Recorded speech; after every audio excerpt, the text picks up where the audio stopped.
কখনো কখনো ভাবতেও লজ্জাবোধ হয়, কি ভালো একটা সমাজে বাস করছি না আমরা, যেখানে একটি মেয়েকে রেপ করে মেরে ফেলা হয়, তারপরও সেই দোষীদের শাস্তির দাবিতে আমাদের রাস্তায় নামতে হয়।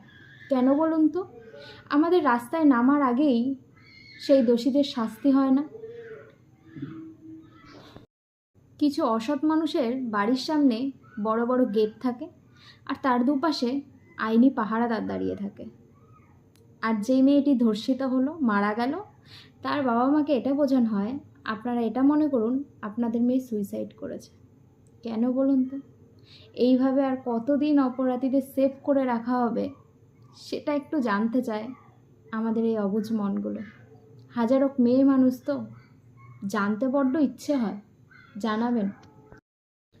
আর ঠিক কতদিন অসহায় বাবা মায়েদের চোখের জল ফেলতে হবে মুখ বুঝে?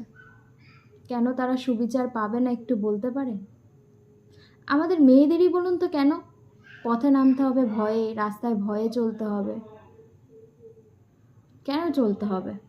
জানা আছে আপনাদের? আমাদের কিন্তু জানা নেই।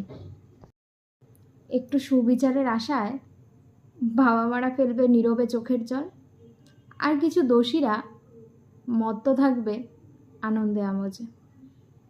জানি না দোষীদের কখনো শাস্তি হবে কি, আইনের ওপর আস্থা রাখতে ইচ্ছে হয়, তবে কতটা রাখতে পারবো, কতদিন রাখতে পারবো জানি না। প্রত্যেক আইনকে সম্মান জানাচ্ছি, বাকি আশা রাখবো দোষীদের শাস্তি হবে, মেয়েরা নির্ভয়ে রাস্তায় চলাফেরা করতে পারবে। ধর্ষী তারা নয়, যারা ধর্ষণ করে তাদের শাস্তি হবে। নিউজ পেপারে যে ধর্ষণ হয়েছে তাদের মুখ না, যারা ধর্ষণ করেছে তাদের মুখ বড় বড় করে দেখানো হবে। তাহলে হয়তো সমাজের প্রতি একটু বিশ্বাসটা ফিরে আসবে। বাবা মায়েরা নির্ভয় তাদের মেয়েদেরকে বাড়ির বাইরে যেতে দিতে পারবে। আজকাল আমাদের বাবা মায়েরা আমাদেরকে বাড়ির বাইরে যেতে দিতে চায় না। তাদের দোষ না এটা, এই সমাজের দোষ।